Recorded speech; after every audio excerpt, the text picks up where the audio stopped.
Pak Hendra ke depannya ini. Saya rasa itu inisiatif sangat baik. Nah, RDP hari ini kita membahas tentu topik karena memang yang dipanggil adalah pelaksana tugas harian Dirut Pertamina Patra Niaga dengan jajarannya beserta juga pelaku usaha penyalur BBM lainnya. Nah, dari dalam pembahasan tersebut dijelaskanlah pertama satu bahwa itu tidak oplosan. Kalau memang ada BBM yang kemudian dicampur aditif itu menaikkan kualitas tetapi tidak merubah oktan. Itu disampaikan. Nah, terus kemudian juga kita diyakinkan bahwa distribusi BBM dengan adanya dinamika ini atau gejolak ini di Pertamina Patra Niaga tidak akan terpengaruh, terutama memasuki bulan Ramadan dan menjelang Idul Fitri nanti. Jadi permasalahan direksi ini ya nanti akan terselesaikan sendiri karena sudah ada sistem dan mekanisme yang sudah baku di Pertamina.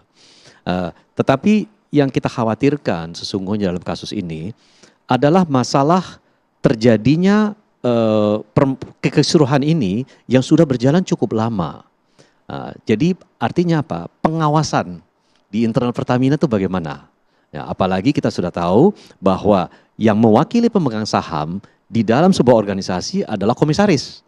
Nah, dan komisaris bertugas untuk mengawasi direksi dan jalannya perusahaan.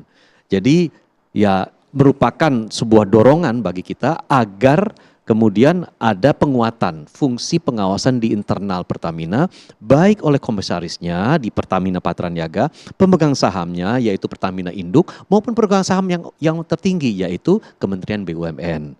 Jadi supaya hal-hal seperti ini tidak terjadi lagi. Apalagi kita tahu bahwa yang namanya BUMN, kompensasi fasilitasnya bagi direksi BUMN itu sudah sangat baik. Oke, Gitu. tapi gini Pak Edi, saat ini trust dari masyarakat pasti menurun. Dengan adanya dugaan kasus korupsi ini, 193,7 triliun rupiah, bukan angka yang sedikit Pak Edi. Ini bagaimana kemudian dari anggota DPR RI menanggapi kasus ini agar masyarakat kembali trust mungkin? Ya pertama trust itu harus kita kembalikan, harus kita tegakkan sebagaimana tadi disampaikan juga oleh teman-teman baik di DPR, juga ada penjelasan dari Kejaksaan Agung bahwa itu bukan oplosan. Jadi biar masyarakat menjadi tenang agar mereka memahami bahwa apa yang mereka beli selama ini adalah sesuai dengan apa yang mereka bayar. Dan apa yang mereka beli selama ini sesuai dengan apa yang menjadi kapasitas mobil mereka. Gitu. Nah, tetapi memang dalam sebuah kasus di mana terjadinya pelanggaran hukum, apalagi yang namanya korupsi yang tadi disampaikan oleh Pak Eri itu daya rusaknya sangat dahsyat. Saya kira perlu dibangkitkan lagi kepercayaan yang memang harus pertama dikomunikasi dengan baik bahwa di dalam Pertamina sekarang ini sudah kita lakukan pemeriksaan tidak ada oplosan, kedua BBM aman, ketiga kedepannya ini pengawasan akan kita perkuat. Saya kira begitu dan menurut saya kita biarkan sekarang aparat penegak hukum untuk bekerja tuntas untuk melihat sesungguhnya akar permasalahannya ada di mana dan inti pelanggaran pidana kalau memang ditemukan nanti pidananya apa itu bisa dijelaskan nanti secara gamblang kepada masyarakat. Oke, saya bergeser ke Pak Abra. Pak Abra, kita lihat kasus ini 5 tahun begitu. Dari tahun 2018 sampai dengan tahun 2023 juga kerugiannya banyak sekali. Ini Anda melihatnya bagaimana? Kenapa kasus ini lama sekali baru bisa kita terekspos begitu sampai saat ini? Apa kemudian yang terjadi? Jadi memang skandal yang saat ini tengah mengemuka, saya pikir nih mestinya menjadi momentum ya untuk perbaikan tata kelola migas kita. Tata kelola dalam hal pengolahan produk-produk BBM kita. Karena ketika fakta hukum yang disampaikan oleh Kejagung, ini kan ada 2 isu utama tadi, di luar yang masalah oplosan. Pertama ada dugaan ya untuk tidak menyerap produksi di dalam negeri. Ya ini kan menjadi disinsentif ya bagi para kontraktor kita untuk bisa meningkatkan produksi dalam negeri di tengah kita saat ini kondisinya sedang mengalami defisit migas.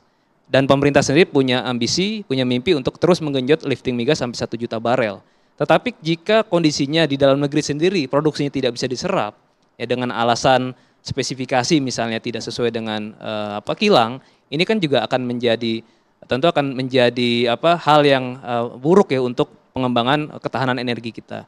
Kemudian yang kedua juga dalam hal terjadinya dugaan markup ya dalam pengadaan pengolahan Pertamax ya dengan membeli RON 90 kemudian diklaim untuk pembelian 92. dan ada potensi kerugian kompensasi dan subsidi energi. Kita tahu pemerintah sedang berjuang melakukan efisiensi anggaran. Nah, tetap ketika ini terjadi, ya, ini kan pastinya juga akan merugikan negara dan merugikan masyarakat secara umum. Dari catatan saya selama 6 tahun dalam periode 2018 sampai 2023, total kompensasi untuk BBM itu sudah mencapai 595 triliun. Jadi yang itu baru dari kompensasinya. Kemudian inefisiensi dari sisi konsumen. Kalau misalkan dianggap biaya produksi yang dihasilkan dari bahan baku impor ini lebih mahal dibandingkan pengolahan dari crude dalam negeri, ini kan yang pada akhirnya akan menanggung masyarakat. Masyarakat harus menanggung harga jual, ya, harga pembelian lebih mahal dibandingkan ketika Pertamina melalui kilangnya mampu memproduksi dengan biaya yang lebih murah dengan menyerap minyak mentah dari dalam negeri. Dan tadi dari sisi APBN juga akan terpukul. Jadi saya pikir ini harus menjadi momentum untuk reformasi ya tata kelola migas kita dari hulu sampai hilir. Selama ini kan kita mungkin bicara di sisi hilir tadi bagaimana subsidi kita tepat sasaran. Bagaimana kita mendorong masyarakat ya agar yang mampu menggunakan BBM non subsidi. Ya walaupun faktanya sekarang di penjualan gas olin Pertamina misalnya kan 80% porsi itu penjualan Pertalite. Nah, kalau misalnya ini isunya terus berembus dan masyarakat semakin distrust terhadap produk non subsidi, kemudian mereka beralih ke BBM subsidi, ini kan juga pasti akan membuat kuota BBM subsidi akan melonjak dan juga pada akhirnya resiko beban fiskal kita juga akan meningkat. Tapi sudah ada hitung-hitungan tidak dari Indef? Apakah nantinya akan terjadi penurunan untuk penggunaan Pertamax? Karena kalau kita lihat tadi di RDP dikatakan bahwa sebenarnya akan ada peningkatan sekitar 16,9% pengguna Pertamax. Dengan adanya kasus ini, apakah terjadi penurunan? Ya memang resikonya itu ada ya. Okay. Disampaikan juga oleh Pak Traniaga bahwa kemarin saja itu terjadi penurunan penjualan Pertamax sebesar 5%. Ya walaupun masih dianggap masih itu penjualan hariannya masih di atas rata-rata harian yang kemarin gitu, yang lalu. Tetapi kan tentu kalau isu ini tidak mampu dibendung dengan segera, kepercayaan publik dikembalikan ya untuk meyakinkan mereka bahwa produk yang mereka beli itu memang spesifikasinya sesuai.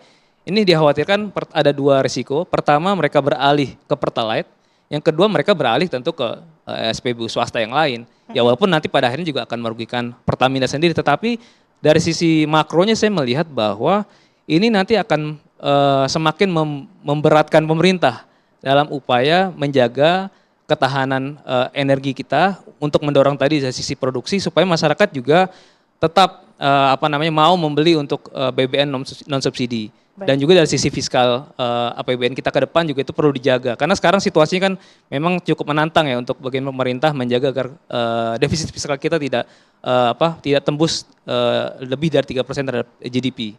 Oke, baik. Yang jadi pertanyaan kita sekarang adalah pemirsa, apa yang terjadi dan juga dampaknya kepada otomotif ataupun kendaraan kita selama 5 tahun terjadinya korupsi ini? Usai jeda kami akan bahas. Tetaplah bersama kami di Indonesia Business Forum.